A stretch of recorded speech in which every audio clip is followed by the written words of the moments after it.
What's going on, everyone? Welcome back to another episode of the JT Sports Podcast. I'm your host, JT. We got a really jam-packed episode tonight, man. I'm sorry that we got out to the late start, but you guys know every time we go live after Sunday Night Football or Monday Night Football, we go live pretty late. Normally, during the Tuesday and Wednesday night episodes, we normally go live around 9 to 10 p.m. Eastern Time, but we got a really exciting episode. 49ers Vikings reaction, the Kevin Byard trade. I got some really interesting takeaways from the Eagles beating the Miami Dolphins. Should the tush push or the brotherly shove be banned? Steelers Rams reactions. Also got reactions to some college games. Utah beat USC with their third string quarterback. Oh, I got a lot of things to say about that game. Tennessee, Bama. Graham Mertz is balling out. You may not have been paying attention to what Graham Mertz has been doing down there in Gainesville, but he's on pace to have the best season of his collegiate career. Isn't that crazy? But I'm not surprised because it's been a crazy year in college football, and I got to give some thoughts on the upcoming 2024 quarterback class because there's been a lot of great things said about the possibility of us having more than 3 quarterbacks drafted in the first round of next year's draft. And from what I've been seeing, you guys going to have to wait and see. Before we begin, make sure that you leave a like, subscribe to the channel. Remember that we're not just a YouTube channel. Every episode of the podcast is available on audio format on all podcasting platforms: Apple, Google, Spotify, Amazon, wherever you get your podcasts from. The JT Sports Podcast is available.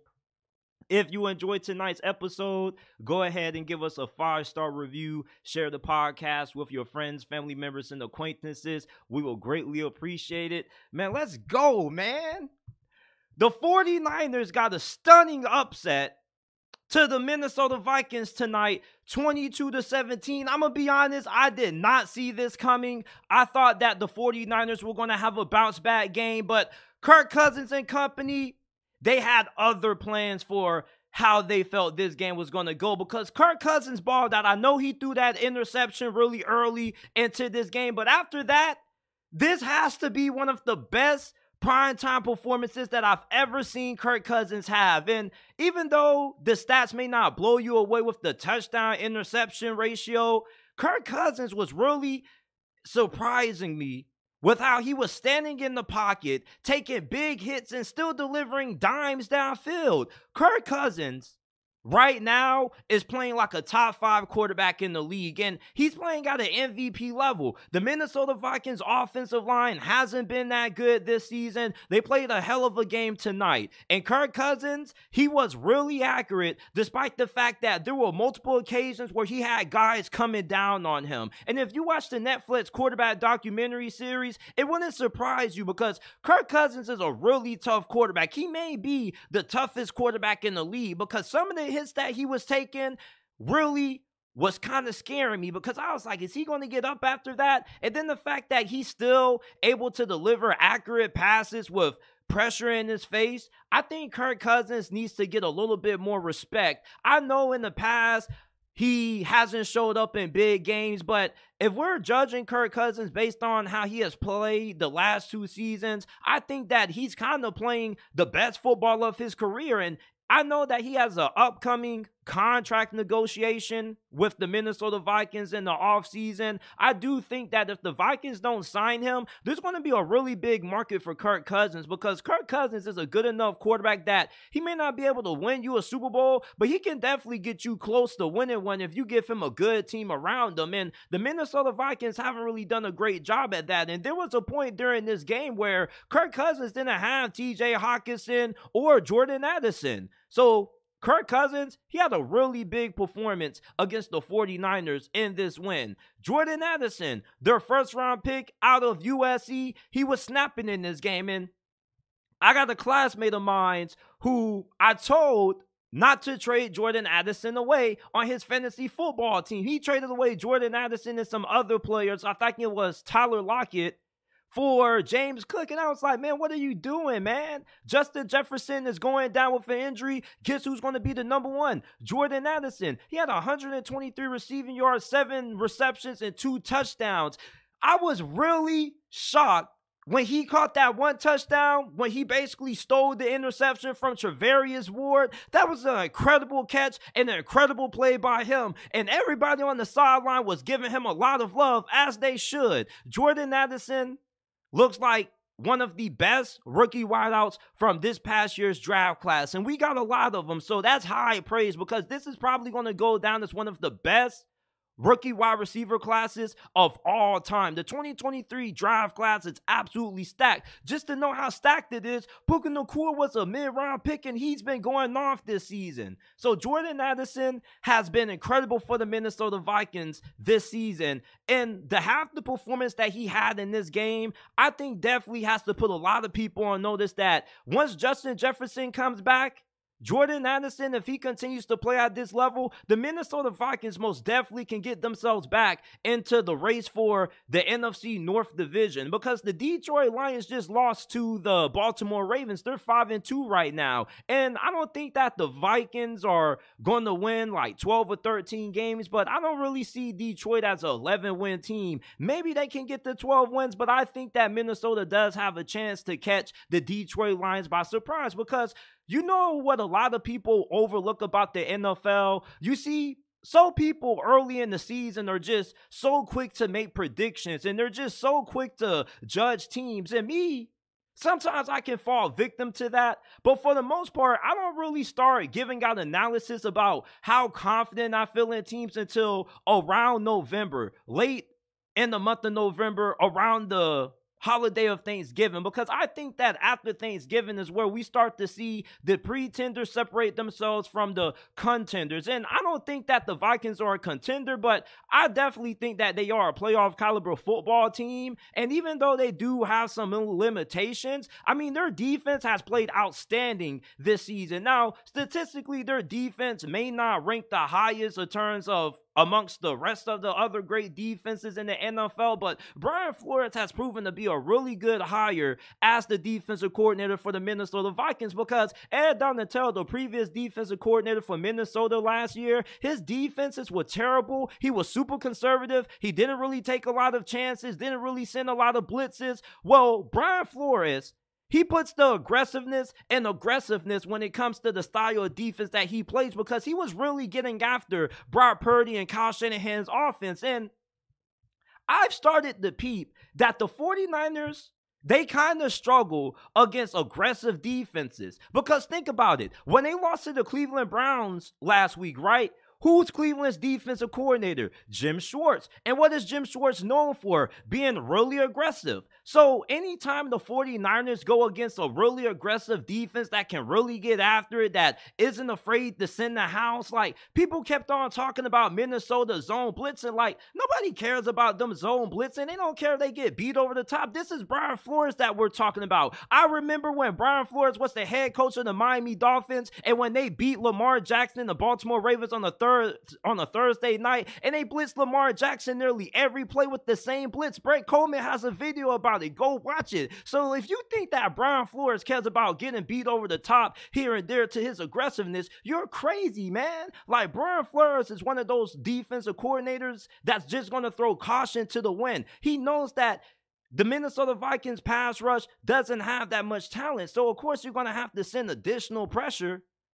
When the 49ers go up against aggressive defenses, this offense doesn't do a great job. And the rain game wasn't going. Brock Purdy, he didn't have a good game. He sold this game, and it really surprised me, because Brock Purdy normally plays really good with taking care of the football. So his last couple of weeks have been really concerning to me. Now, I'm not saying that I'm losing faith in Brock Purdy. I'm just saying that I'm starting to now get a better understanding of where he currently ranks amongst the quarterbacks in the league. Because when he came out like a bat out of hell out of nowhere, you know, he went from a guy who was the third, fourth string quarterback on the depth chart last season to leading them to the NFC Championship game. It was kind of hard to get a read on just how good he really is. And right now, you know, I think that Brock Purdy probably is around like a top 13 quarterback at the moment.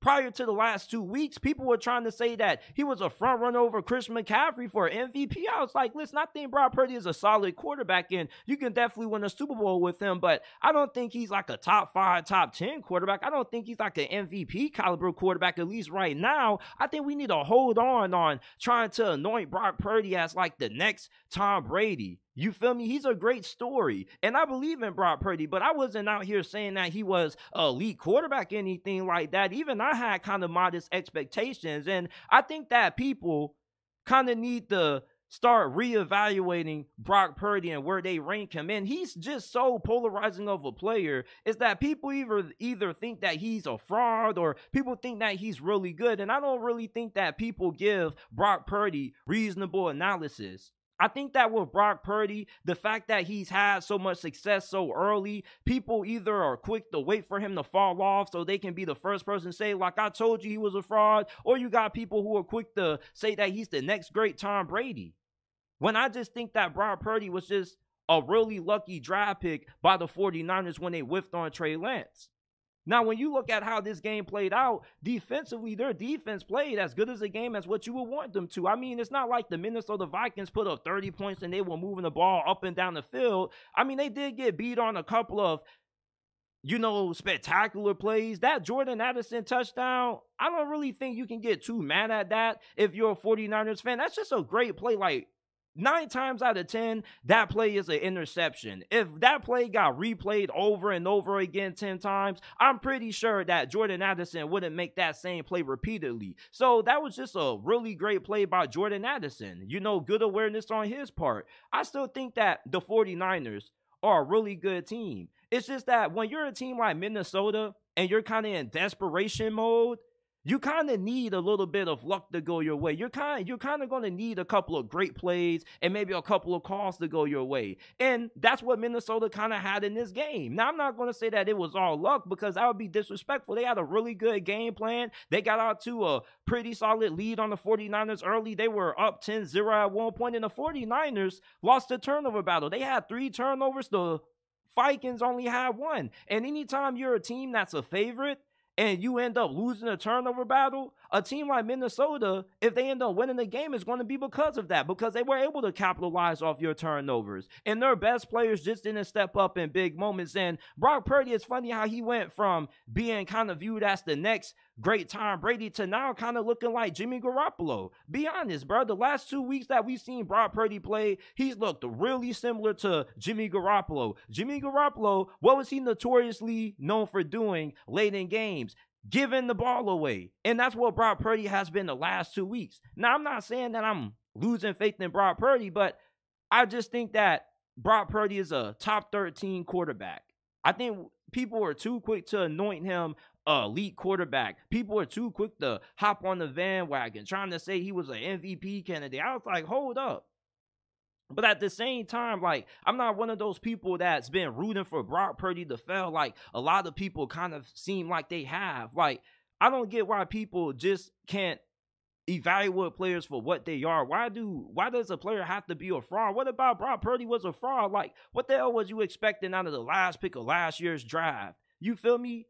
So, overall, this is a very great win by the Minnesota Vikings. They really needed this win. And I was kind of a little bit surprised that they were out to the start that they were. Even though they did have some limitations, they got a really good coaching staff. And Brian Flores probably should be a head coach somewhere. He probably is going to be on their staff for at least another year. I don't think he's going to get a head coaching opportunity anytime soon. He does have like a pending lawsuit going on with the NFL or something like that.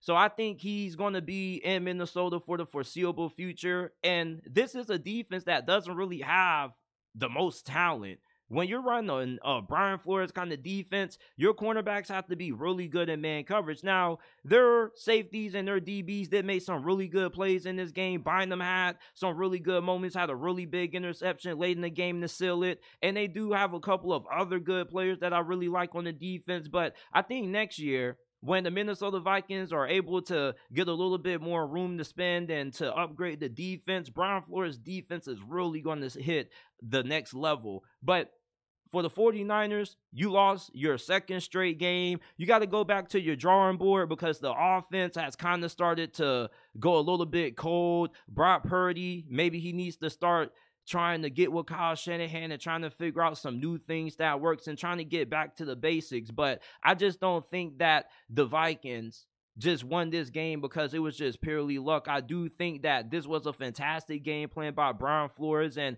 the 49ers offense does have, kind of games where they tend to struggle against aggressive defenses that send a lot of pressure and can really get after. Because you got to remember that the Vikings defense, since they are able to be so aggressive and they really get after you, they disrupt the timing of Kyle Shanahan's offense. This is a rhythm-based, timing-based offense. So therefore, if you're getting pressure on Brock Purdy, he doesn't have time to get into rhythm, of course, your offense is going to struggle. Plus, you shut down Christian McCaffrey.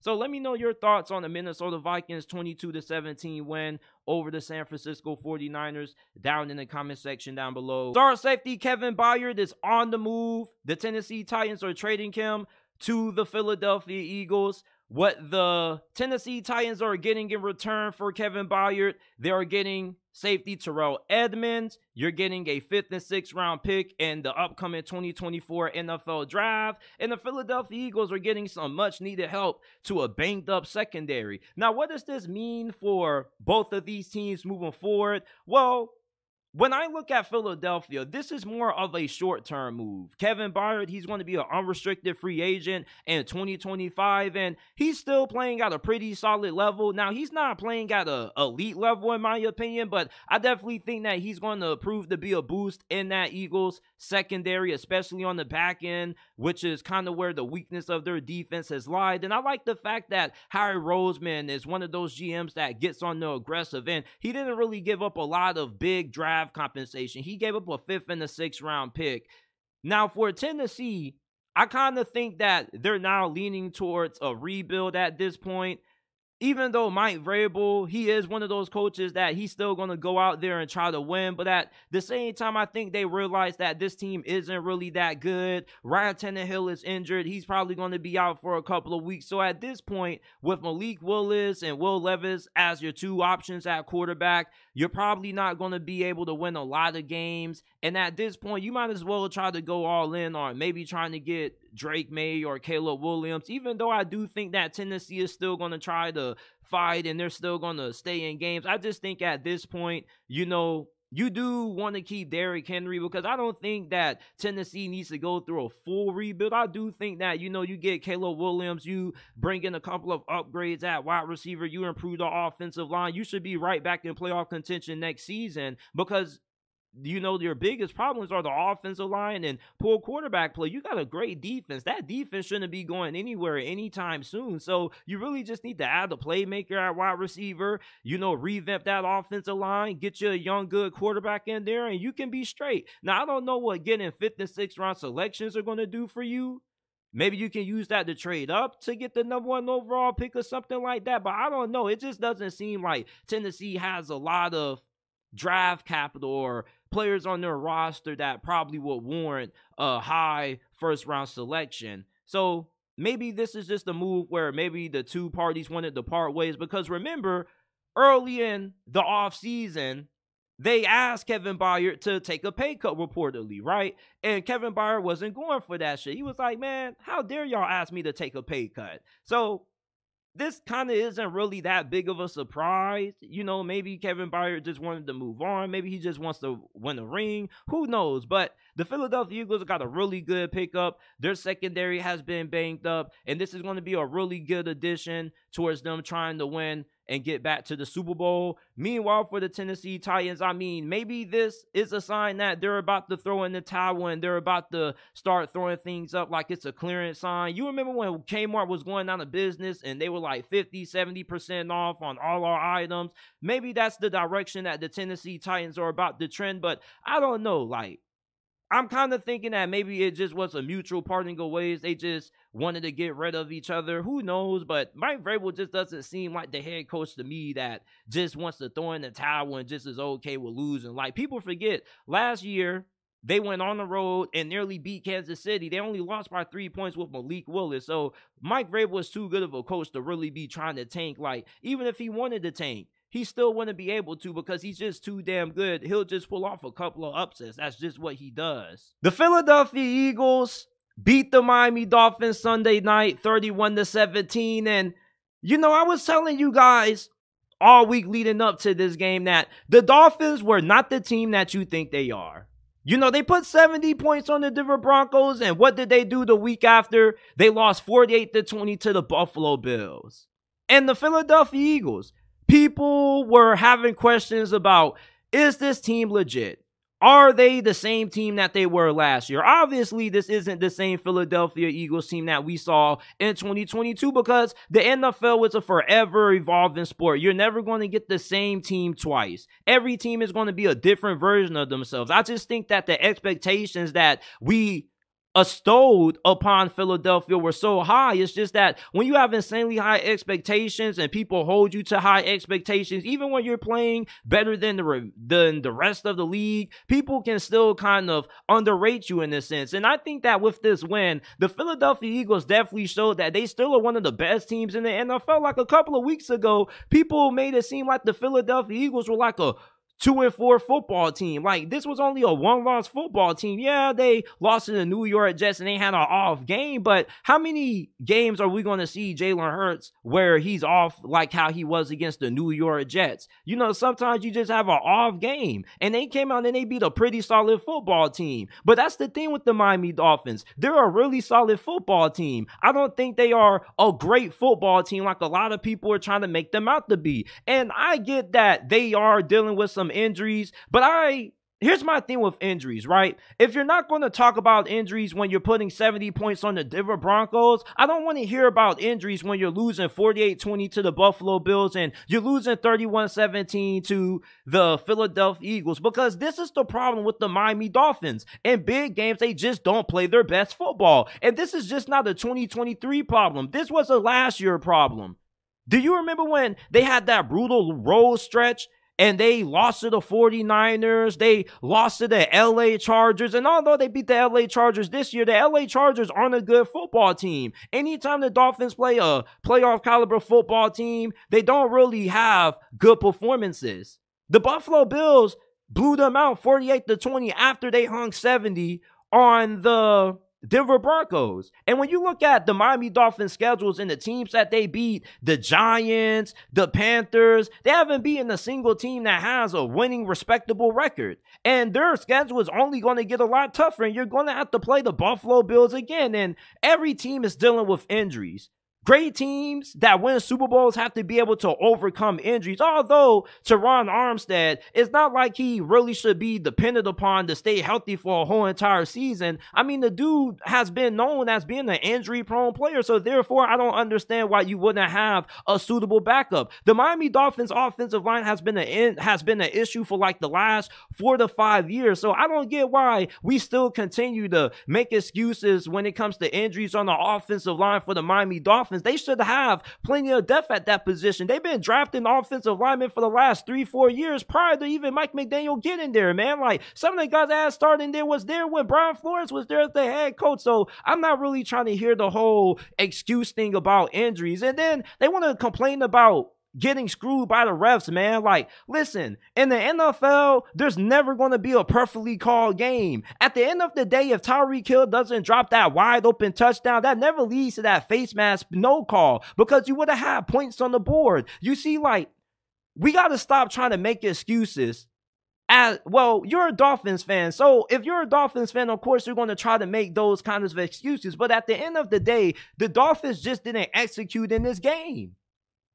They had holding penalties, false start penalties. A lot of their penalties were just self-inflicted wounds. Meanwhile, you look at the Philadelphia Eagles. I mean, they had a couple of penalties that probably should have been called on them. But I'm tired of people trying to make it seem like the NFL is trying to rig these games. The NFL is not trying to win, is not trying to rig these damn games. There's a reason why the Atlanta Falcons are under investigation for Bijan Robinson not being listed on the injury report. Like, there's too much money at stake. People bet on these games. The NFL gets money off these betting sponsorships. They're not worried about rigging these damn games. They don't need to rig these games, because if you rig the games and you have predetermined outcomes, first of all, it takes away from the entertainment value, because then you could just leak who's going to win. And second, do you not know how hard it is to rig an NFL game? Even if you do want to throw penalties on every play, if you're just a better team, you're just a better team. And that's what the Philadelphia Eagles were in this game. They were just a better team.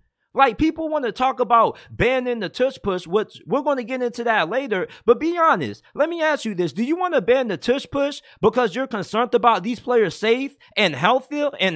Or do you want to ban the tush push because the Philadelphia Eagles just run it so damn better than everybody else in the National Football League and you're tired of it? I think I'll have to go with option B, because people just hate dominance. Like, I saw the Minnesota Vikings try a tush push earlier, or a brotherly shove with Kirk Cousins on Monday Night Football, and it failed twice. Like, what the hell were the Minnesota Vikings thinking running the tush push with Kirk Cousins? He may be the least athletic quarterback in the NFL.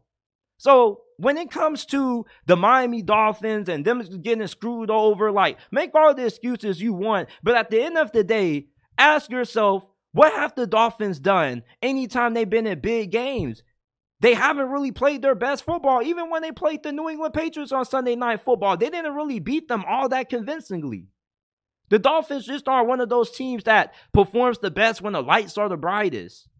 And another thing that kind of really irked me in this game, you can say I'm being petty for this, but I really got tired of how they were overblowing Tua starting over Jalen Hurts when he got benched in the halftime of that national championship game against Georgia years ago. Like, okay, we get it, but that seems to be a storyline that they kind of dragged out a little bit too much for me. Like, Jalen Hurts just took the Philadelphia Eagles to the Super Bowl, all right?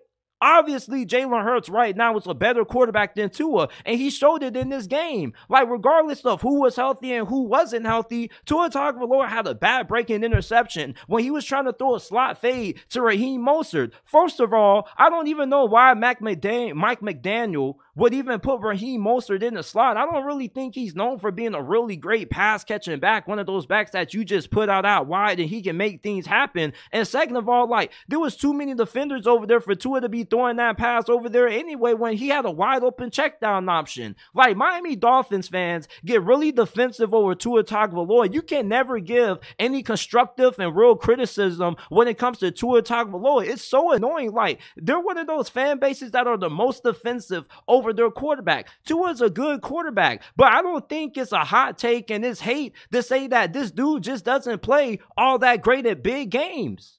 Honestly. Like, I kind of get tired of the fact that they make it seem like this dude is just so invincible. Like, I love Tua, no hate to the brother. I want him to succeed, but we got to stop it, man. He just doesn't play all that well in big games. Jalen Hurts outplayed Tua, even with him having more turnovers. Jalen Hurts is a good enough quarterback that he can have multiple turnovers and still find you ways to win the football game. He got 2 touchdowns, 1 pick, 270 passing yards, 23 or 31. I mean, Jalen Hurts, just when the Eagles needed him to make big plays, he stepped up and he made big plays, especially in the big moments of this game. And I don't want to hear anything about him having a better team. You put Jalen Hurts on the Miami Dolphins, they are a better football team with him at quarterback than Tua. Jalen Hurts is just a better quarterback. There's a reason why Jalen Hurts got an extension before Tua Tagovailoa. Do you think Tua is going to get an extension anytime soon? Come on, like, if the Dolphins really love Tua, like how they try to make it seem, then why doesn't he already have a new extension? Because they don't trust him. First, they don't trust him to stay healthy, and two, like, he isn't really all that great in big games. Now, of course, they're going to give him an extension if he stays healthy, but he's just not a great quarterback in big games.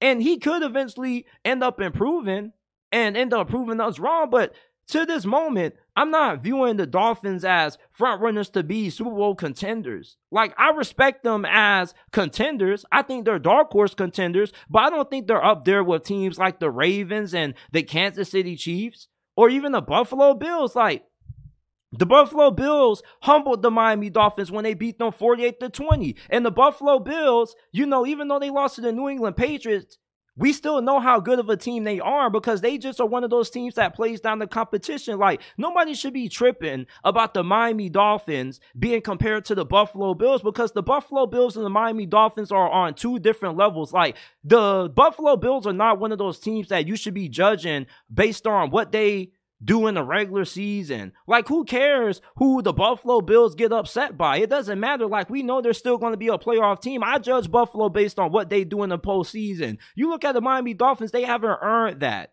That's why they got humbled by the Buffalo Bills. Like, people were too quick to hop on the bandwagon, and now people are acting so surprised that they're losing to the Philadelphia Eagles, and they want to use injuries as an excuse. Like, no, like, people act like this is the first time this has happened to the Miami Dolphins on primetime television. People act like this is the first time, like, Tua has struggled in a big game against a really good team. Come on, man. Like, Tua is a solid quarterback. I think he's like a top 8 quarterback, but Jalen Hurts in this game definitely showed why he's the better quarterback. The Miami Dolphins, they only have 45 rushing yards. And you can say Devon Achane was out, this, that, and the third. But let's be honest, even if Devon Achane played in this game, like, yeah, he kind of would have had a couple of more bigger plays. But the Philadelphia Eagles were just the way more dominant team up front. And it doesn't matter how much speed you have on the perimeter if you can't win up front. And the Miami Dolphins just can't win up front. And even when they get healthy, if they would have played the Philadelphia Eagles again, I still think that the Philadelphia Eagles would beat them. So these are my thoughts on the Philadelphia Eagles beating the Miami Dolphins. Like, the Miami Dolphins just are not one of those teams that plays well in big games. That's a big problem that I've noticed about the Miami Dolphins. And I live down in South Florida, and I'm really interested in seeing how good this team gets when they do get fully healthy, but I don't think they're going to make it out of the AFC. I think they will make it. I think they make it to the divisional round this year, but I don't think they're as good as a team as a lot of people tried to make them out to be. Before we move on, if you haven't already, make sure that you leave a like, subscribe to the channel. Remember that we're not just a YouTube channel. You can find us on all podcasting platforms: Apple, Google, Spotify, Amazon, wherever you get your podcast from. The JT Sports Podcast is available.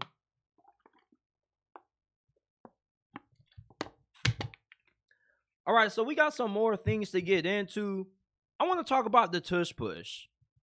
The tush push, the brotherly shove, whatever you call it, may be the most controversial play in the National Football League. And there are people who are really split about if the brotherly shove should be banned. On one side, I think there's a group of people who don't think the brotherly shove should be banned. They think that it's a pretty fair play, and the Philadelphia Eagles just run it better than any other team in the NFL. Like, people make it seem like every team is having success running this play. We just saw the Minnesota Vikings try the brotherly shove twice with Kirk freaking Cousins, and it failed on both occasions. Like, not every team has success running the brotherly shove. And let me ask you this. If you're one of those people that fall on the other side and you feel like this play should be banned, why do you want it banned? Do you want it banned because A, you are concerned about the player's health and safety when running this play? Or option B, do you want this play banned because your team just can't stop it anytime you play the Philadelphia Eagles? Be honest. And I think that most people are going to, if they're being honest, say option B. Like, people make it seem like everybody else is having success running this play. The Philadelphia Eagles are the only team that runs this play to perfection. As I said earlier, on Monday Night Football, if you didn't see the game, go rewatch it. The 49ers tried the brotherly shove, the tush push twice, and it failed. You just can't run the tush push with any quarterback. Jalen Hurts squashed like 600 pounds. He's one of the most athletic and strongest quarterbacks in the National Football League. You can't be running this play with a guy like Mac Jones, Kirk Cousins, unathletic quarterback. Jalen Hurts is the main reason why this play is so effective. Plus, the Philadelphia Eagles have arguably the best offensive line in the NFL, led by Jason Kelce, one of the greatest centers to ever play this game.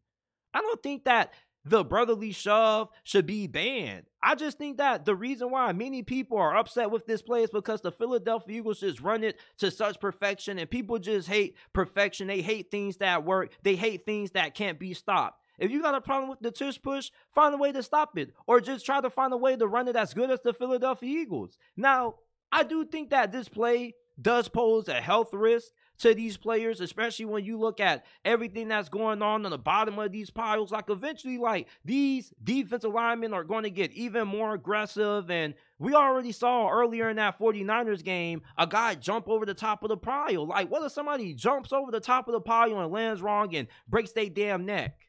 Or somebody ends up getting rolled on. Like, this is a rugby play for a reason. Rugby plays aren't meant to be in National Football League plays, because the rugby leagues are a little bit more unorganized or unorthodox when it comes to the NFL game. I feel like the NFL game is a little bit more controlled. I feel like rugby is just kind of like playing backyard football with your friends. You ever play hot ball? That's kind of what rugby is. And I do think that this play is a little bit dangerous to be running just with everything that goes on. And if the NFL is worried about CTE and players' health, I do think that maybe they should kind of look into this play. So if you want to ban because of, you know, the health risk that it poses to the players, I can understand that. But most people aren't thinking about players' health. Like, they're just thinking about the fact that, damn, like, they can't stop this play and they want it gone. And at the end of the day, like, the Philadelphia Eagles just run this play to perfection because they got the quarterback to do so and a good offensive line. So I got no problem with the brotherly shove, even though I am a little bit concerned about the health risk that comes with running this play when it comes to the players. But until, you know, like, we actually start seeing a lot of injuries, I just think that we should start viewing this play as a health risk when it comes up, because that tends to be what happens anyway in the NFL. Like, they didn't start updating the concussion protocols until they started getting sued for billions of dollars in lawsuits because of concussions and CTE research. So that's why the game is becoming so soft. And I do think if this play was to get banned, which I do think it eventually is going to get banned, because eventually the injuries are going to happen, but until the injuries really start happening, nobody's really going to think about banning this play. That's just how it works in the world. We don't really take action until we're forced to take action most of the time. The Pittsburgh Steelers were 3-point underdogs going on the road to the LA Rams, and they proved in this game why you should never count out the Pittsburgh Steelers. The majority of people that I talked to picked against the Pittsburgh Steelers to win this game. But one thing about me is that I know my team pretty well, and I know that the Pittsburgh Steelers are one of those teams that always plays well when the expectations for them are pretty low. And here's the thing about the Pittsburgh Steelers, right? When you look at the way that they win games, this offense is terrible. We know that. Matt Canada is probably going to get fired after this season. But the thing with the Steelers is that this is a team that doesn't need a great offense to be able to be a great football team. They play true to who they are. They play true to their identity. You know what their identity is? Playing a hard-nosed football. There's a reason why the Steel Curtain is one of the most iconic names in NFL history. Hard-nosed, great defense. And that's what the Pittsburgh Steelers have. And anytime you have a great defense, that can sometimes lead to a very good offense. You know, TJ Watt, not only is he great getting after the quarterback, but he also had a really big play in pass coverage that he made that helped put the Pittsburgh Steelers in position to eventually come back in this game. And the Steelers offense, it's not going to be anything pretty. And the Steelers are definitely not going to be a team that's going to make it anywhere further than the divisional round if they ever get into the playoffs this year with Matt Canada as their offensive coordinator, because eventually you're going to go up against a team where your defense isn't going to be able to hold you for all four quarters when you're going up against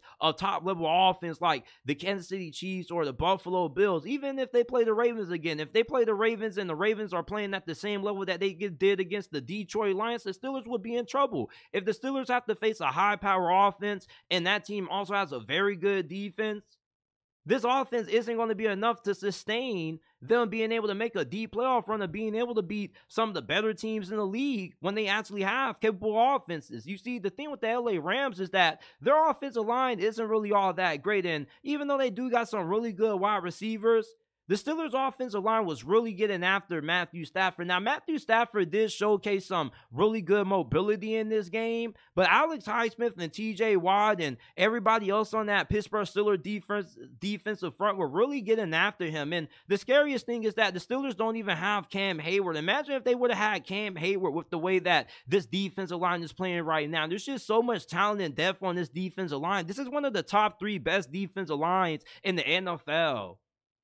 The LA Rams, they did do a really good job at executing in third down situations. One thing that is really apparent when it comes to the Steelers, they absolutely have some major problems when it comes to the secondary. If you can give your quarterback time to throw, you're going to have a pretty good day against these cornerbacks. Joey Porter Jr. is pretty good. Patrick Peterson is hit or miss at times, and then whoever else they be throwing out there at the other cornerback spot, like, you don't really have no answers there. So the Steelers definitely should be in the trade market trying to get another cornerback. Hell, like if the Denver Broncos want 2 first-round picks for Patrick Surtain, I'll give that shit up for a heartbeat. If the Steelers could get another elite cornerback in this defense, it would change so much. Joey Porter, I think he's really good. He's going to grow with time. But the other cornerbacks that they be throwing out there aren't it. I like Patrick Peterson in the slot, but I don't really think anything needs to be changed to him, but just that other outside cornerback spot, like, you need somebody there. I didn't know why they got rid of Ahkello Witherspoon. Like, he was never that bad to me. Like, he was pretty solid. But in this game, like, Puka Nacua and Cooper Kupp, they were going to work in this game. Now, even though the Steelers defense showed up and they were able to slow those guys down in the fourth quarter, like, what's going to happen if they go up against a Joe Burrow team when Joe Burrow is clicking on all cylinders? I'm just a little bit concerned with how this secondary tends to play at times. If the Steelers can't get a consistent pass rush and they're going up against one of the best offensive lines in the NFL and they can neutralize TJ Watt and Alex Highsmith and their interior defensive linemen, then this secondary is going to get shredded. And this offense, they don't help out the defense. You know the Steelers have a really good defense because they bail out the offense. This is an offense that anytime you watch them, you're not going to really miss much. Like, you could go get you something to eat, come back 2 minutes later, and the defense is back on the field because the offense is going 3 and out. On the offensive line, like, I don't really think it's the greatest. And then when you look at the running back position, Jaylen Warren is better than Najee Harris. Like, Najee Harris, he's a really good power back, but for some reason, he just doesn't have the it factor that you're looking for when it comes to a first-round running back. He doesn't just have that explosiveness that guys like Bijan Robinson and Saquon Barkley and past first-round running backs have. And he kind of looks like a whiff of a draft pick. Now, I'm not going to call him a bust because I do think he can be a solid contributor at times. But in terms of him being a first-round pick, like, he definitely was a wasted selection there. And when you look at the third down conversion rate for the 12, the Steelers are just one of the worst third down teams in the NFL because the play calling and the play design just isn't that great. But Matt Canada, to his credit, this probably was one of the best games that he called as the offensive coordinator of the Pittsburgh Steelers. He got Deontay Johnson involved. George Pickens made some really big catches down the stretch in this game. And the Steelers were able to score 14 points in the fourth quarter to come back from behind to beat the LA Rams. And I'm a diehard Steelers fan till I die. And I do think that this is a team that's capable of being able to win this division and potentially being able to make it to the playoffs, even if they don't win. I think this is a 10 or 11 win football team, even though they don't got a great offense. Like, at times, this offense can be good enough. And you do have playmakers. It's just the play calling just isn't there. And the offensive line is going to be a little bit outmatched depending on who they play on certain afternoons. But for the most part, the Steelers still are a really good team. And I think that this win really started to wake people up to, hey, like, you can't really count out the Pittsburgh Steelers. Even though they don't got a great offense, they got an identity, and their identity is winning with football. And as long as they're able to keep games close going into the fourth quarter and you're not blowing them out really bad and they don't get into situations where their offense has to air it out, they're going to be in any ball game. They're going to have a chance to win. This is a scrappy football team, and this is just the way that Mike Tomlin just wants to win games. He has no problem with games coming down to the wire, his teams having to come back from behind. One thing about Kenny Pickett that I will give him credit for is that I do think that he tends to play his best football in the fourth quarter, which is pretty weird. If you go back to even his rookie season last year, he had like 4 or 5 fourth quarter comebacks. Kenny Pickett is just one of those quarterbacks that even when the Steelers do get a better offensive coordinator, I never think he's going to be a high-level quarterback. I think maybe on certain occasions he may be a fringe top 10 quarterback here or there, but for the most part, I just think he's going to be one of those scrappy quarterbacks that he may not always blow you away statistically, but in a fourth quarter of games, he's going to elevate his performance. And that's just the kind of quarterback that Kenny Pickett has been. Anytime the Steelers have been in close games, he tends to play very well and put the Steelers in situations to win. Now, George Pickens, he's an animal. He's something different. We knew that when he was coming out of Georgia that he was cut from a different cloth. And Diontae Johnson, I was happy to see him back on there in the field. He was definitely missed. He's one of the best route runners in the NFL. Nobody is better at creating separation on this team than Diontae Johnson. Calvin Austin wasn't bad. You know, he was a pretty solid replacement, but anytime you have a guy that's an elite route runner and a great separator like Diontae Johnson, he puts a lot of stress on defenses. This was a great win by the Pittsburgh Steelers. Meanwhile, for the LA Rams, my thing with the LA Rams is that I still think they are a team that could make it to the playoffs, but I think as their schedule continues to get a little bit more difficult, the fact that they got an overall young team with a roster that really isn't all that great, Sean McVay, he's just too good of a coach that he's not going to be bad enough for you to be one of the worst teams in the NFL. And the Rams do have their core group of star players healthy. Aaron Donald, Cooper Kupp, Matthew Stafford. So as long as those guys can stay healthy, the Rams are always going to have a shot in the majority of games that they play where they're not just completely mismatched on the offensive and defensive sides of the football. But the thing with the Rams is that they're too top heavy. They don't have a lot of great talent on other positions. You know, they got a couple of rookies that are standing out, but for the most part, like, their secondary isn't the greatest.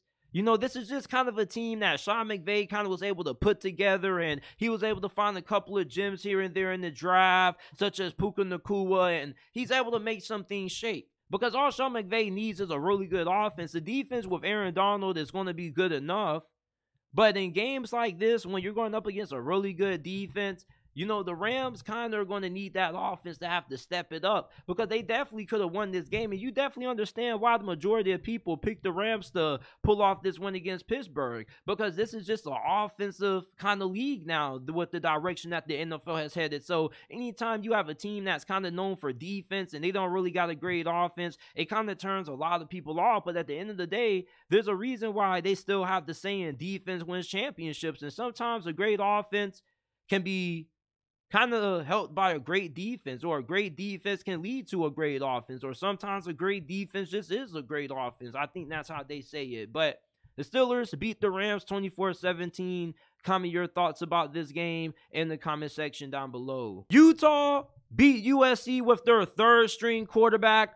Oh my goodness, this game was an absolute disaster for USC football. But for Utah, this game was an absolute bloodbath for you. I mean, nobody really thought that Utah would be able to beat USC for the third straight time. People thought that this was going to be a bounce back game for USC, and it was just a complete opposite. And Kyle Whittingham, once again, outcoached Lincoln Riley. The fact that Bryson Barnes carved up Alex Grinch's defense the way that he did really surprised me, because he didn't really play any great games in the previous games that I've seen him play action in. And I find it funny how he has his best performance of his whole entire career against USC's defense. 3 touchdowns, 1 interception. He also had some really big runs, especially the big run, which essentially put them in field goal range to go ahead and win this game. Bryson Barnes had a performance for the ages, especially against a USC defense that, although it has a bad reputation, I don't think too many people expected a third-string quarterback to be shredding this defense with the kind of talent that they have. And the star of this game wasn't even Bryson Barnes. It was Sione Vaki, or Sione Vaki. I'm sorry if I mispronounced it. I think it's Sione Vaki. Sione Vaki.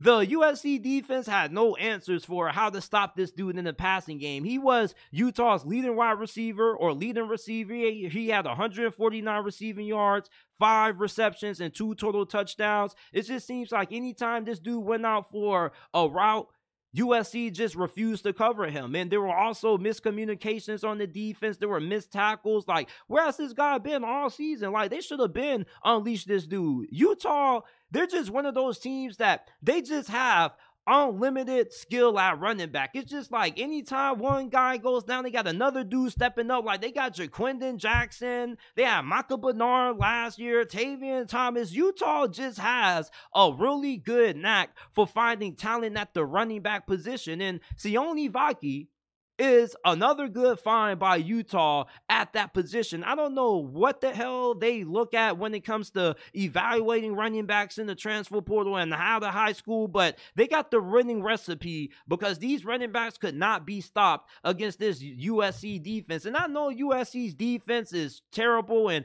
Alex Grinch has to go. It's just that Utah's offense has struggled for the majority of this year, and you would have thought that USC's defense just would have played better.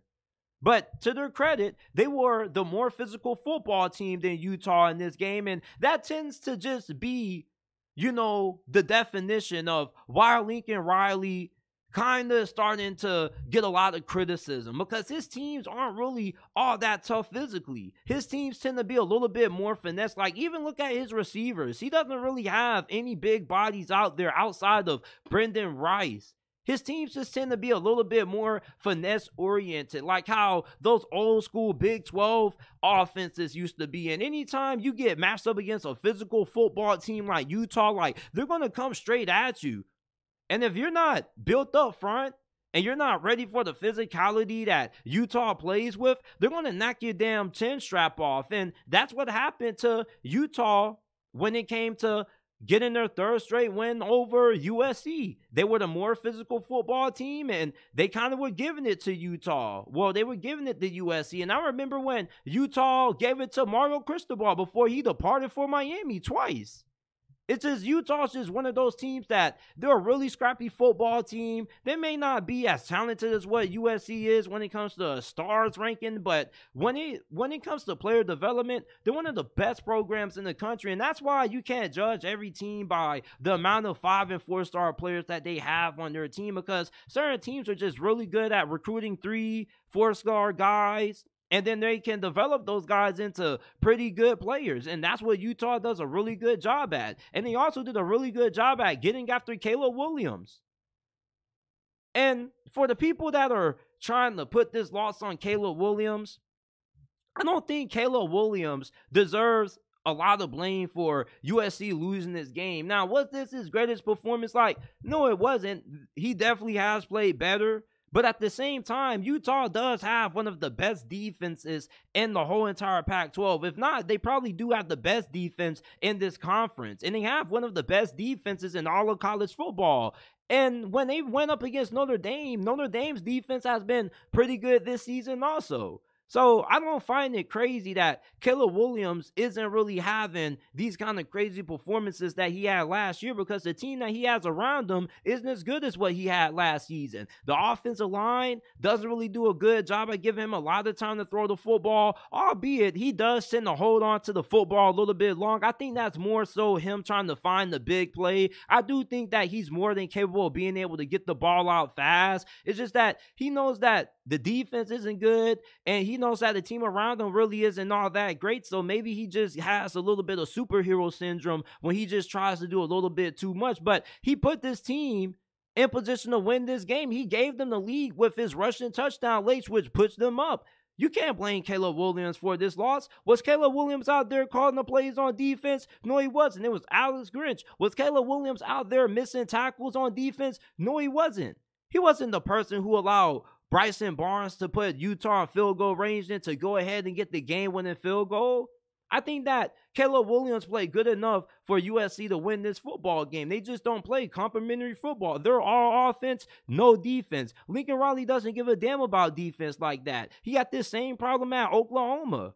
If it wasn't for Caleb Williams, they probably would have got blown out in this game. And if he wasn't playing on USC at all, I doubt that they would just only have 2 losses. They probably would have 3 or 4 at this point. This just isn't a really well-constructed football team. This is just Caleb Williams with a bunch of really flashy receivers, average offensive line, and a below-average defense that's underachieving, because USC's defense isn't lacking talent. That safety that caught that interception and returned it to the house for a pick 6, he's probably going to be one of the top safeties in next year's draft.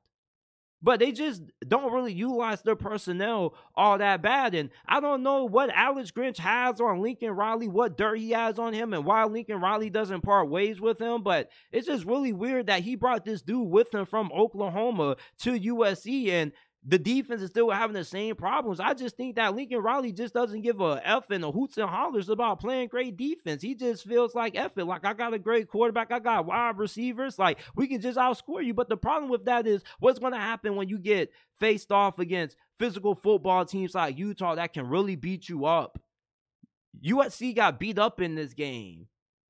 I'm pretty sure when USC woke up after this flight home on Sunday morning, they felt this game. It was sore. This was one of those games that you was going to have to sit in the ice tub for. They were missing tackles. Like, USC just wasn't a really well-coached and fundamentally sound football team.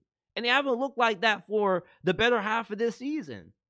Now, they do have some of the best teams in the Pac-12 coming up. Oregon, they got to play. I'm not counting out USC as long as Caleb Williams plays. Like, people are questioning Caleb Williams' commitment. Is he going to quit on the team? Caleb Williams doesn't seem like that kind of person where he's going to quit on his teammates. Like, all his teammates talk about him in high regard, and he's a really good worker. I just think that a lot of people are making assumptions about Caleb Williams' character that ain't really that true.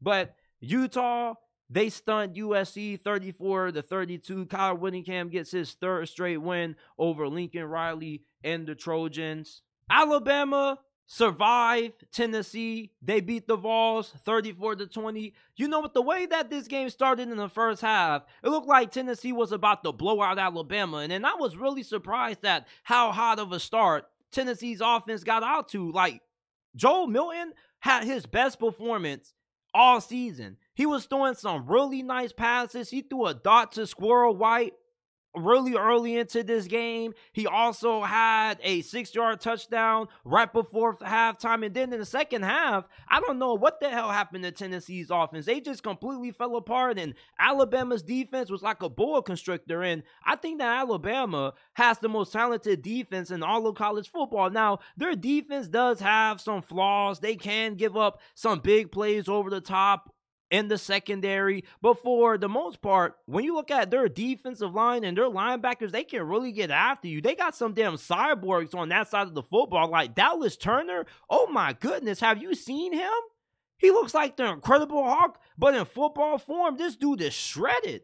I mean, they got some damn athletes on that side of the football, and Tennessee's offensive line, they just didn't really do a good job at winning on the line of scrimmage. They went for fourth down on multiple occasions, and they got stopped on every single occasion. And Joe Milton is pretty big.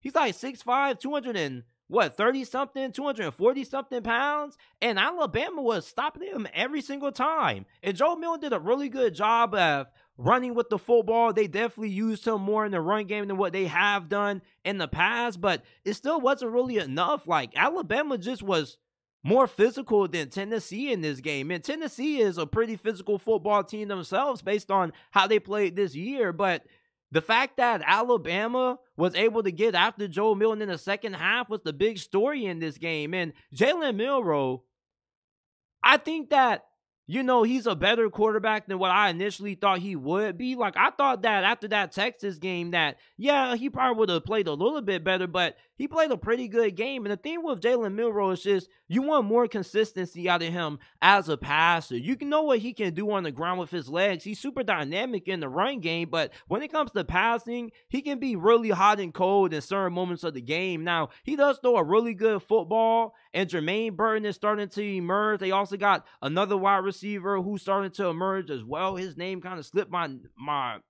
thought process, but Alabama, people thought that this was going to be a team that was going to have a down season. They were going to have 2 or 3 losses. And there were a good amount of people who thought that Tennessee was going to win this game. And like I told you guys before this game, there's no good teams that just beat Alabama at home. Like, when you look at the teams that beat Alabama, great teams beat Alabama in Tuscaloosa. Texas is a great team.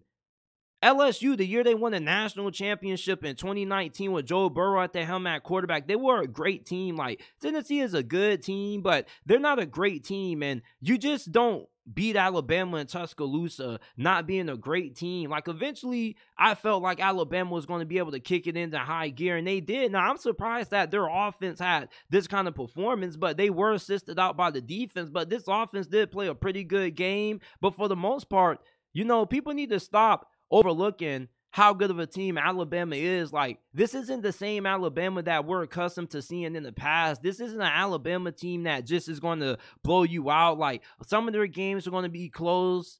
Like, they were a 9.5 point favorite going into this game. But I feel like this game could have been close, and it was close for the most part. But Tennessee's offense just went flat in the second half.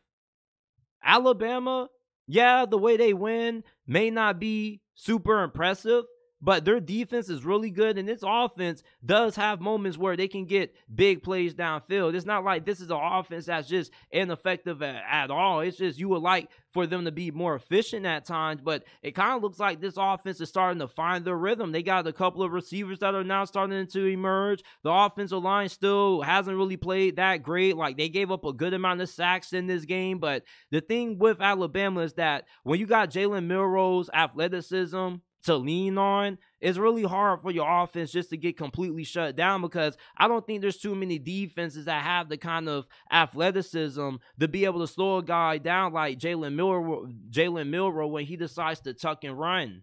So Alabama gets another win. They beat Tennessee at home 34-20. Like I said, like, playing in Tuscaloosa is just not a place that anybody can win at. You got to be a great team to beat Alabama on the road at Bama. Tennessee is a good team. They're not a great team, and that's why they lost this game. Great teams find ways to close out games, and that's just something that Tennessee wasn't able to do, and Tennessee hasn't really been that impressive to me. Like, I don't even know if I'm going to have them ranked in my top 25 when it drops tomorrow. They lost to Florida. They lost to Bama. Like, what's Tennessee's best win this season? I don't really think they have one. I think they have Kentucky coming up this weekend. That's a really pivotal game for them. But let me know what you guys think about Alabama's win over Tennessee. They scored 24 unanswered to knock off the Vols. A lot of people weren't expecting Graham Mertz to really be that good this season. And let's be honest, when the news came out that he was transferring from Wisconsin to Florida, most of us laughed. We wrote him off. Many people didn't think Florida was going to be that good this season. There were a lot of people who thought that Florida was going to be a dumpster fire. And to Graham Mertz and Billy Napier's credit, they are exceeding expectations. Graham Mertz is playing some of the best football that I've ever seen him play. He's on pace to have the best statistical season of his collegiate career. He's completing 76.2% of his passes. He only has thrown 2 interceptions. He has 12 touchdown passes, and he has 1,897 passing yards. Graham Mertz, a lot of people talk about how good he was in high school, and you always think about the potential, how good he can be. And at Wisconsin, like, you saw some flashes of that, but for the most part, you just saw low lights of him. And Paul Chryst isn't really known for being the offensive guru. Billy Napier is a little bit better on the offensive side of the football than what Paul Chryst is. And Billy Napier has been pretty solid with quarterbacks. I just think the Anthony Richardson experiment didn't really work out, because I just think that Graham Mertz is just a better fit for Billy Napier's offense than what Anthony Richardson was. You see, Graham Mertz, one thing about him that he does better than Anthony Richardson is that he knows how to get the ball out quick. He works just the quick passing game so much better than what Anthony Richardson did. And Graham Mertz also does have nice touch on his deep ball. Like, Graham Mertz, nobody's talking about how good he's playing right now. And he played a really good game against South Carolina. I felt like he had a pretty good performance against Tennessee. Yeah, he stunk it up against Utah, but that was his first game ever playing for the Florida Gators against one of the best defenses in all of college football. Graham Mertz, outside of that Utah game, he's played some really good football. And they're playing Georgia this week. And Georgia's defense hasn't been the same defense that we've seen in the previous 2 seasons. As a matter of fact, this is probably the worst defense that Georgia has had in the last 3 years, because you got to remember that the 2021 and 2022 Georgia defenses were historical. Okay, those were some of the most talented and best performing defenses in college football history. So, of course, they were bound to have a drop-off. And with the way that this defense played against Vanderbilt, if Graham Mertz can play the way that he has had the last couple of games this weekend against Georgia, there's a really strong chance that maybe Florida can pull off the upset. They're a 14-point underdog at the time I'm recording this, so maybe that goes up, maybe that goes down, but Florida does have a little bit of talent to work with at receiver. You got Ricky Pearsall, you got Marcus Berg, and you got a really good group of running backs in Trevor Etienne, the little brother of Travis Etienne, Montrell Johnson, and their offensive line is pretty good. And I don't think that Georgia's defensive line is as dominant as what it has been in the past. And I do know that they looked really good against Kentucky, and Florida got rolled over by Kentucky and Ray Davis. But college football is a week-to-week sport. Just because Florida got smashed by Kentucky and Georgia blew them out doesn't mean that Florida doesn't have a shot to win this game. Graham Mertz, he's been really good with taking care of the football. Obviously, when you beat Georgia, you got to make sure that you limit turnovers. You don't want to give them extra possessions, especially when they have the talent advantage. You can trust Graham Mertz to take care of the football. And I also think that Graham Mertz is good enough that he can make a couple of big throws here and there against that Georgia defense, because they gave us some big throws against Vanderbilt. And if Vanderbilt can have success against Georgia's defense, then so should Graham Mertz. And you got to remember that when Georgia played Kentucky, Kentucky's run game was able to do nothing. And Devin Leary has been the shell of himself. He hasn't been good. Graham Mertz has been better than Devin Leary. Even when Kentucky beat Florida, I still felt like Graham Mertz was the best quarterback on the field in that game. Devin Leary didn't really have to do too much outside of give the ball to Ray Davis. Graham Mertz is one of the top 5 best quarterbacks in the SEC right now. And I definitely think that he's a little bit of the reason why Florida has a good chance of being able to pull off the upset against Georgia. They're going to be without Brock Bowers. Their defense kind of has looked a little bit vulnerable at times. So Graham Mertz, with how well he's playing, I think that he needs a little bit more recognition. I think that more people need to give him his flowers. And I think that this was a good moment to give him some recognition. And I can't wait to break down the Georgia and Florida game, but I'm definitely expecting Graham Mertz to have a pretty good performance. I know Kirby Smart is a defensive mastermind, and they got Will Muschamp on that staff as well as the defensive coordinator, but Graham Mertz has been really good with taking care of the football. And I know that Utah game was a little bit rough, but if he can do a better job of taking care of the ball, and Florida's wide receivers can continue to build on the performances that they have had in the past couple of weeks,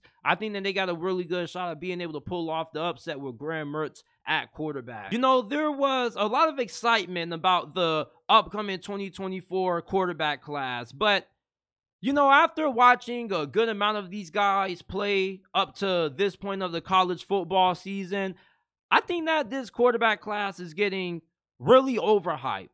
Outside of Caleb Williams, Drake May, and Bo Nix, I wouldn't draft any other of these quarterbacks in the first round. Like, Michael Penix, he's a really intriguing prospect, but I don't really know if he's worth the first round pick. Like, maybe it's because he's a left-hander and his playing style is a kind of unorthodox to me. It's just that his footwork is just a little bit sloppy to me. Like, yeah, he does go through his progressions here and there. It's just, I don't know about Michael Penix. I need to see a little bit more out of him. I don't really think he's a first-round caliber quarterback. I would take him in the second round, but he has an extensive injury history. He also is somebody who isn't as athletic as a guy like Caleb Williams, Drake May, and Bo Nix are.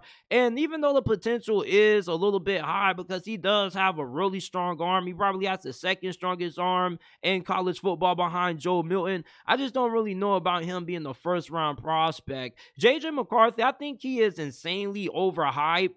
Anytime I've seen J.J. McCarthy go up against a good team, he's looked above average at best. Like, he struggled against TCU. I don't really think he had the greatest game against Ohio State, and I'm really eager to see how he plays against a really good Penn State defense in the next couple of weeks, but I don't really see him as a first-round quarterback until he can prove to me that he can actually perform against a really good team. Like, it's easy for him to have these kinds of good performances against Eastern Carolina and Bowling Green and Rutgers when Michigan just has so much more talent than them. He's having great protection with them having the best offensive line in college football. They got a great defense. I just don't really know about JJ McCarthy, trying to picture him and label him as a first round pick just yet. Like, yeah, he has good size, good athleticism, and a really good arm, and he does have pretty high potential, but right now, I just don't know about him being the first round quarterback. If I'm drafting you in the first round, I need to know that you're able to start day one for me. And I don't think that JJ McCarthy or Michael Penix are day one starters. Bo Nix is really good when it comes to being able to process defenses. And he's also really athletic as well. He has a pretty good arm. And I think that he's a little bit of a tad below Drake May, but I think Bo Nix could be a day one starter. But when I'm looking at Michael Penix, I just don't really know about him. It's just something about him is just a little bit off to me. I think he's a really good college quarterback. I think he's 2BD when it comes to the NFL level. I think right now he probably would be a third round pick in my eyes.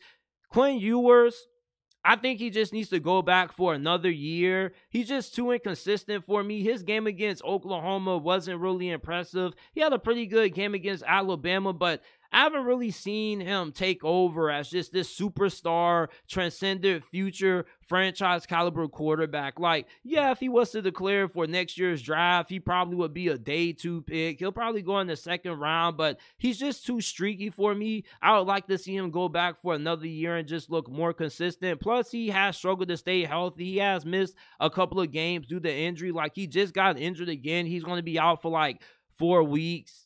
So it's just with Quinn Ewers, I don't think he's a first-round caliber quarterback neither. I do like Jaden Daniels a lot more than most people. Most people view him as just a one-read and one quarterback, but I just think he has become that because LSU's offensive line hasn't really been the greatest, even though their offensive line is starting to play better. I like Jaden Daniels' instincts. I do think that he has a pretty good feel inside of the pocket, in my opinion. He knows when to bail out and when to use his legs. And also, he's a pretty nimble runner as well. I don't know if he doesn't end up working out at quarterback, maybe he should switch to receiver because he's just a really good instinctual runner. Even though he doesn't have incredible speed. He's not like a dynamic Lamar Jackson kind of runner, but he's kind of elusive and dynamic in his own way. He knows how to just break out of tackles and make guys miss. It's just really fun to watch Jaden Daniels, and I do think that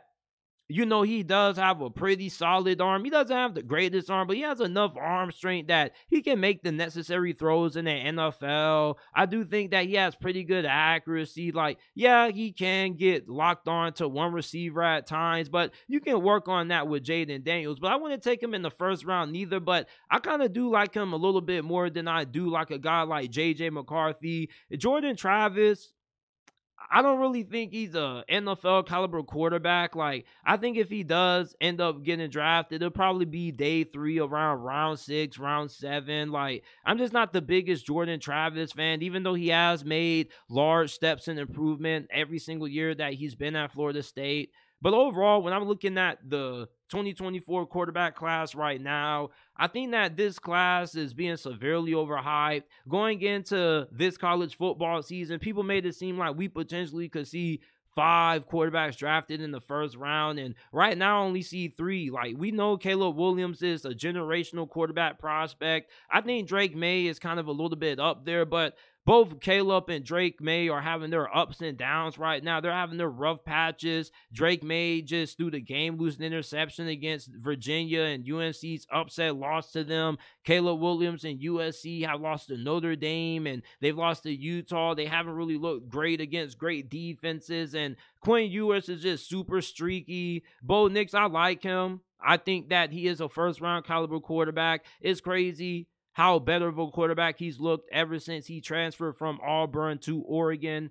And the thing with Bo Nix is that I really like his athleticism. I really feel like Bo Nix is a better version of what we thought Johnny Manziel could have been without the character concerns. And plus, he's just a better overall player. I just think that he just sees the field very well. He throws with good anticipation. I think Bo Nix is probably the most underrated quarterback in this draft class. I see people put Michael Penix over him because he has a way more better arm. And I've seen people put J.J. McCarthy over Bo Nix. Like, I just don't see it with J.J. McCarthy. I think that J.J. McCarthy needs so much more development. I just think that people are just paying attention into how weak that Michigan schedule has been, that they're just looking at JJ McCarthy make these great throws, because he does have a really good arm. But I think a really accurate indication of who JJ McCarthy is as a quarterback prospect is his tape against TCU. I think that's JJ McCarthy to a T. But these are my thoughts on the 2024 NFL draft quarterback class at this moment. When it comes to Joe Milton, like, I don't really have him high on my board. Like, of course, I'm going to have him with a draftable grade, just because as soon as he gets drafted into the National Football League, he's going to have the strongest arm in the NFL, and somebody is going to feel like they can coach that up and work with that. But he's been a pretty big letdown for me with how he's played at Tennessee up to this point this season. Now, he hasn't been bad. It's just I expected a little bit more out of him. This offense definitely has taken a step back with him at quarterback. There's been times when they just been scared to throw the football. Like against Texas A&M, they didn't really want to put the ball in his hands. Against Florida, he had an okay showing. It's just, I just wanted a little bit more consistency out of Joe Milton, and I don't really think he's all that better this season than what he was last year. So I think if he was to get drafted today, he probably would be a round 5, maybe round 6 pick, because with that arm strength, like, you are going to take a chance with that, and he is a pretty good athlete. But there were people who were comparing him to being maybe possibly the next Anthony Richardson. He's not even the same kind of athlete that Anthony Richardson is. So these are my thoughts on this upcoming quarterback class with the potential quarterback prospects that we could see. This is it for tonight's episode of the JT Sports Podcast. I appreciate you guys for tuning in. If you enjoyed tonight's episode, leave a like, subscribe to the channel. We go live Monday through Wednesday around 9 to 10 p.m. Eastern time. Remember to give us a 5-star review on Apple, Google, Spotify, Amazon, wherever you get your podcast from. You can find the JT Sports Podcast. And I will see you guys later with another episode of the JT Sports Podcast.